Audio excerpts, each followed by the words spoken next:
Back to our channel friends. मैं सबका अपने चैनल स्टॉक्स फॉर लाइफ पे बहुत स्वागत करता हूँ। Welcome to STFL family. डेफिल मेंबर्स, वॉरेन बफेट साहब का एक बहुत ही पुराना कोट है, लेकिन दोस्तों बहुत ही पावरफुल है। अगर आप मार्केट में 5 साल 7 साल 10 साल से हैं तो आपको आराम से कोई भी स्टॉक की ताकत लॉन्ग टर्म में समझ में आती होगी। बट मार्केट में अगर आप 6 महीना साल भर 2 साल से हैं तो ऑफकोर्स थोड़ी बहुत दोस्तों घटनाक्रम ऐसा होता है जहाँ पे आप कंफ्यूज हो जाते हैं। लेकिन दोस्तों 100 बात की एक बात, अगर कोई स्टॉक अगर आप 10 साल होल्ड करने की ताकत नहीं रखते हैं ना, उसके बारे में 10 मिनट भी सोचना बहुत ही व्यर्थ होता है। बिकॉज कोई कंपनी को अगर आप ये सोच के बाई करते हैं कि आने वाले कल में उसके भविष्य काफ़ी अच्छे हैं, तो मेक श्योर दोस्तों उसका दुख भी लेना पड़ेगा, सुख भी लेना पड़ेगा। इतने आसानी से पैसे बनते ना। शेयर बाज़ार से सब कोई पैसा बनाता है, लेकिन दोस्तों मुट्ठी भरी लोग पैसा बनाते हैं और लॉन्ग टर्म में बनाते हैं।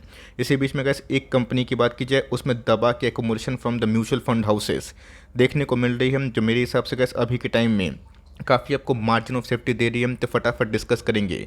बेहद इंटरेस्टिंग वीडियो होने वाली है। चैनल फर्स्ट टाइम होंगे सब्सक्राइब कर सकते हैं इस तरह क्वालिटी कंटेंट को सबसे पहले एक्सेस करने के लिए। Now without dealing any for time, let's begin. सबसे पहले आपको याद होगा अप्रैल में मार्च के एंड में मैंने दोस्तों स्मॉल कैप को लेके एक बड़ा कॉल दिया था, जिसको हम लोग बोलते हैं ब्लैंकेट कॉल। उस समय दोस्तों स्मॉल कैप इंडेक्स की बात की जाए, मुझे याद है 8700 के लेवल पे चल रहा था। आज दोस्तों 11500 के आसपास जा चुका है। और इसी बीच में दोस्तों बहुत सारे स्टॉक्स डबल ट्रिपल भी हो चुके हैं। बट दोस्तों क्या 100 में से 100 स्मॉल कैप स्टॉक्स चले हैं? बिल्कुल भी नहीं। क्या मेरे पोर्टफोलियो में सारे के सारे स्मॉल कैप चले हैं? बिल्कुल भी नहीं। क्या आपके पोर्टफोलियो में चले हैं? बिल्कुल भी नहीं। क्या म्यूचुअल फंड के जो होल्डिंग वाली कंपनी है सारे के सारे स्टॉक्स चले हैं? बिल्कुल भी नहीं। जिस कंपनी में गैस अभी भी मार्जिन्स का थोड़ा बहुत इशू है, वो कंपनी अभी के टाइम बहुत लोग रडार पे है, और एक बार गैस सॉल्व होते ही उस कंपनी में धुआंधार तेजी बन सकती है। तो इसी बीच में गैस एक कंपनी ऐसी है जिनके प्रोमोटर की जो स्टेक है इस क्वार्टर में जून के अपडेट में अनचेंज्ड है। एफआईएस ने थोड़ा बहुत स्टॉक को ट्रिम किया, लेकिन दोस्तों डीआईएस इसके पीछे पड़ते हुए देखने को मिल रहे हैं। अभी तक अगर आप देखें तो बहुत ही स्ट्रांग होल्डिंग हर एक क्वार्टर में बनते हुए देखने को मिल रही है। और दोस्तों पब्लिक से पूरा का पूरा जो माल है लूटा जा रहा है। पब्लिक होते भी ऐसे हैं, अगर मैं उनको बोलूँ कि 30 लाख लगा के 40 लाख लगा के 3-4 साल में 1 करोड़ बनाना है, तो बोलेंगे ये क्या सर, क्या बात बता रहे हैं। ऐसा बताइए कि 1-2 लाख रुपए लगाएं और 3-4 साल में 1-2 करोड़ हो जाए। ये इसी की वजह से दोस्तों लोग ना पैसा हारते हैं, बिकॉज लोग इसको सट्टा बाजार समझते हैं। और लॉन्ग टर्म में गाइस डिसिप्लिन नहीं रहेगा, और इस कैटेगरी में आइएगा ना जहाँ पे स्टॉक प्राइस नहीं भागने से आप बेच रहे हैं, तो गाइस लाइफ की एक मिस्टेक हो जाती है। मैंने आपको बताना जरूरी समझता हूँ। पब्लिक की स्टेक इस कंपनी में 21% के आसपास थी, आज 16% के आसपास है। मतलब दोस्तों 5% से पब्लिक की स्टेक बढ़े, लेकिन एफआईएस और डीएस ने गैस अपने स्टेक को बढ़ाया। भले ही एफआईएस ने थोड़ी बहुत प्रॉफिट बुकिंग करी, बट डीएस की बात की जाए इसके पीछे गैस लास्ट 6-8 क्वार्टर से एकदम हाथ धो के पीछे पड़े हुए हैं। पब्लिक होल्डिंग की बात की जाए वो तो ऑफकोर्स घटते हुए देखने को मिल रहे हैं, बट दोस्तों जो एप्रिसिएशन हुआ है, कौन सा म्यूचुअल फंड इस कंपनी में दबा के एकोमुलेशन कर रहा है? Mirae asset emerging blue chip fund, जिसको मैं बहुत ही पसंद करता हूँ। इनके फंड मैनेजर की बात की जाए, उनके सोच का गैस मैं कायल हूँ। रही बात दोस्तों एक्सिस ब्लू चिप फंड की बात की जाए, उनके भी जो मेन जो आदमी है ऑफकोर्स वो बहुत ही अच्छे फंड मैनेजर हमें देखने को मिलते हैं। तो ऑफकोर्स दोस्तों मिराई की बात की जाए, ये ऑलमोस्ट 10% के आसपास स्टेक लेके बैठे हैं। तो कोई कंपनी में गैस एक म्यूचुअल फंड का इतना बड़ा स्टेक बढ़ना और साथ ही साथ हर एक क्वार्टर में बढ़ना, ये अपने आप में गैस बहुत लोगों को काफ़ी अट्रैक्ट करता है। तो की बात की जाए तो जो गैस वही डल परफॉर्मेंस हमें देखने को मिल रहा है, 700 का लेवल तोड़ नहीं पा रहा है। बट यस, इस कंपनी में पिछले कुछ समय से बहुत ही नेगेटिविटी थी, उसके बाद अपने रिसेंट लो से बाउंस बैक तक किया है। और कंपनी की बात की जाए पिछले 2 साल से कोई परफॉर्मेंस नहीं दी है। नवंबर 12 की बात की जाए 2021 से गैस अक्टूबर 28 की बात की जाए, ये कंपनी में गैस 40% के आसपास डिस्काउंट था, और एक समय तो गैस पैनिक सेलिंग हुई थी, स्टॉक 500 के आसपास आया था।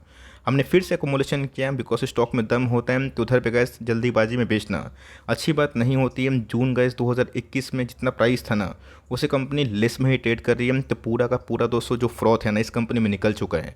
अभी कंपनी की बात की जाए, जिनके शेयर होल्डिंग पैटर्न से समझ में आ रहा है कि स्ट्रॉन्ग हैंड्स के पास शेयर पहुंच चुके हैं, और अभी गैस 900 का स्टॉक आपको 600 के आसपास मिल रहा है। तो बहुत लोग इसका नाम भली भांति जानते हैं।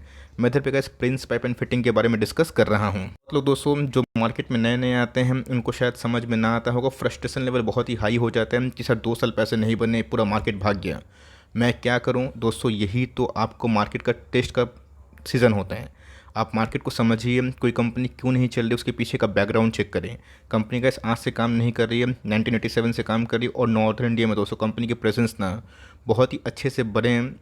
इन्फ्लेशन कूल होने से गैस पाइप एंड पीवीसी के बिजनेस में अच्छी खासी रैली क्रिएट हो सकती है। कोई भी गैस एफएमसीजी को, कोई भी प्लास्टिक पाइप बिजनेस को और कोई भी वायरिंग बिजनेस को जल्दीबाजी में बेचना लाइफ की बिगेस्ट मिस्टेक होती है, बिकॉज पूरा इंडस्ट्री लॉन्ग टर्म में बहुत ही अच्छा पैसा कमाता है। और दोस्तों ये ना एक ऐसी पाइप वाली बिजनेस है जो high polymer derivative CPVC, UPVC और रही बात HDPE PPR की बात की जाए और साथ ही साथ दोस्तों फॉसेट्स की बात की जाए, बाथवेयर की बात की जाए, सैनिटरी की बात की जाए, उन सब में भी कैसे इनके प्रेजेंस काफ़ी स्ट्रांग हो चुके हैं। कल मैं दोस्तों आगे बढ़ने से पहले मैं एक ही बात बोलूँगा कि अगर आपको थोड़ा भी डर लग रहा है तो Q1 के नंबर्स का वेट करें।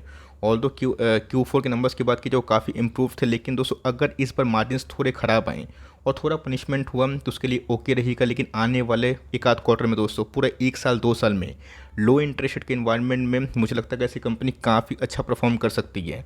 बहुत छोटी कंपनी है, 7,000 करोड़ के आसपास की कंपनी है, 1 बिलियन से भी नीचे है। स्टॉक दोस्तों पी की बात की जाए ये आपको हाई इसलिए दिखाई पड़ रहा है। पी का फॉर्मूला क्या होता है, हमने क्या सिखाया है, price by earning. Earning gas बढ़े नहीं because of inflation and low margin, और प्राइस उतना घटा नहीं तो पैसे गैस बहुत नहीं बने तो पैसे बहुत घटे भी नहीं है। इसी की वजह से गैस पी आपको स्ट्रेच लग रहा है, बट जैसे जैसे अर्निंग्स इंप्रूव होंगे वैसे वैसे गैस पी रीजनेबल होगा। और मेरा ऐसा मानना है कि जो आरओई गैस आपको 10% की दिखाई पड़ रही है ना, वो आपको इंप्रूव होते हुए देखने को मिलेगी। Net profit by share holders equity है ना, कंपनी ने गैस पिछले 3-4 क्वार्टर के लगभग में उतना पैसा नहीं बनाया एक्सेप्ट लास्ट क्वार्टर में। Of course gas net profit by share holders equity की बात की जाए वो तो गैस कांस्टेंट है, बट प्रॉफिट इंप्रूव होने से कंपनी के आरओई भी काफ़ी हेल्दी दिखाई पड़ेंगे। बात का दोस्तों सबूत की बात की जाए तो लास्ट क्वार्टर में क्या हुआ था, टॉप लाइन सेल तो गैस ठीक ठाक हमें देखने को मिले थे, बट बॉटम लाइन की बात की जाए वो तो मस्त बढ़ा था। कंपनी गैस अचानक से 19% के आसपास मार्जिन ग्रैब करी थी जो 3 क्वार्टर से हम लोगों ने बहुत ही पेन सहा था। तो ऑफकोर्स ऐसा नहीं गैस कि हर एक क्वार्टर में company back to back performance करे। इन्फ्लेशन होता है, रेट हाइक होता है, उसका इम्पैक्ट भी होता है। संग संग अगर आप सोचिए कम तो वो होने वाला नहीं है। एक ऐसी कंपनी ने 35 साल में फर्स्ट टाइम ऐसा सीवियर ड्रॉप डाउन फेस किया था, जहाँ पे गैस फर्स्ट टाइम कंपनी ने बताया था कि 35 साल के इतिहास में मैंने इतना हाई इन्फ्लेशन नहीं देखा, और जिसकी वजह से प्रॉफिटेबिलिटी डेंट हुई थी। लास्ट क्वार्टर के नंबर्स में दोस्तों मार्केट का मूड को बहुत ही लिफ्ट किया, लेकिन यस अभी भी दोस्तों एक बहुत बड़ी रैली और जो बहुत बड़ी जो जर्नी है मुझे लगता है कि वो ड्यू है। कंपनी की बात की जाए तो हमें ये समझना बहुत इंपॉर्टेंट है कि 2023 फाइनेंशियल ईयर का इस कंपनी के टॉप लाइन तो ख़राब नहीं थे, बट बॉटम लाइन की बात की जाए 9% के मार्जिन का है, जो पहले कंपनी 15-17% के आसपास करती थी। इसकी वजह से बहुत ही हिट हुआ और जिसकी वजह से कैसे प्रॉफिटेबिलिटी ड्यू है, मतलब डाउन है। और ऑफकोर्स कैसे एक बहुत बड़ी रैली पेंडिंग है। अगर ये इंप्रूव होती है वन एंड ओनली तो ही कैसे इस कंपनी में अच्छे खासे पैसे बन सकते हैं। देखा गया तो कंपनी के ऊपर कोई बहुत बड़ा कर्जा का दबाव नहीं है। एक छोटी कंपनी के पास अगर 1200 करोड़ के आसपास रिजर्व है तो अच्छी बात है। और मुझे लगता है कि इसकी बात की जाए इनके बोरोविंग्स की वो बहुत ही कम है, बहुत ही ना के बराबर है। अगर आप इस बात को लेके अस्वस्थ हैं कि आने वाले कल में रेट हाइक तो छोड़िए रेट कट शुरू होगा, स्मॉल कैप को और बूस्ट मिलेगा, और इसी एंटिसिपेशन में कैसे स्मॉल कैप भाग रहे हैं। लेकिन उससे इंपॉर्टेंट आप इस क्वार्टर के मार्जिन्स देखें और मार्जिन्स के संग कंपनी कमेंट्री देखें। अगर ये गैस दोनों में से ना एक भी हिट हो गए ना तो मेरे हिसाब से गैस जो वर्स्ट है इस कंपनी के लिए ओवर हो सकता है। भी करने से पहले गैस फाइनेंशियल एडवाइजर से सलाह मशवरा करिए। ये एक एजुकेशनल पर्पस से मैं वीडियो को शूट करता हूँ जहाँ पे मैं आपको बताता हूँ। अब इतना सारा स्टॉक में बताता हूँ, सारे के सारे थोड़ी ना आप होल्ड कर पाते हैं। आप वही होल्ड करते हैं, बाई करते हैं जिसमें आपको कन्विक्शन बने, जिसकी तरफ से गैस आपको एक हेल्दी वाइब मिले। तो कंपनी गैस भले अंडर परफॉर्म कर रही है, बट लॉन्ग टर्म में प्रेजेंटेशन काफ़ी हाई, आपने इतना होल्ड किया तो नकारात्मकता ऑफकोर्स आ जाती है मन में। तो Q1 को देखें, और Q1 के सिर्फ नंबर से ओके नहीं होगा, कंपनी की कमेंट्री कैसे आती है ये देखिए। मुझे लगता है कि इसके रियल एस्टेट में एक बहुत बड़ा बूम आना बाकी है post prior rate cut. Real estate भागेंगे, और उसके साथ दोस्तों जितने भी हाउसिंग मटेरियल वाली कंपनी है, पेंट हो गए, एडहेसिव हो गए, पाइप हो गए, टाइल्स हो गए, सिरामिक हो गए, उसमें भी गैस बूस्ट होगा। तो कंपनी गैस पिछले कुछ समय से काफ़ी डाउन है, और मेरे हिसाब से गैस करंट मौजूदा प्राइस में अगर आपको फ्रॉड फ्री कोई कंपनी निवेश करना है इस कंपनी में सोच सकते हैं।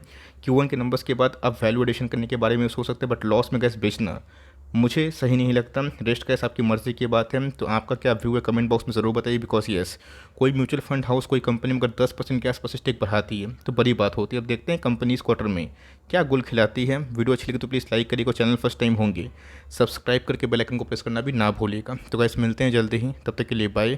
Thanks for listening friends, God bless you all.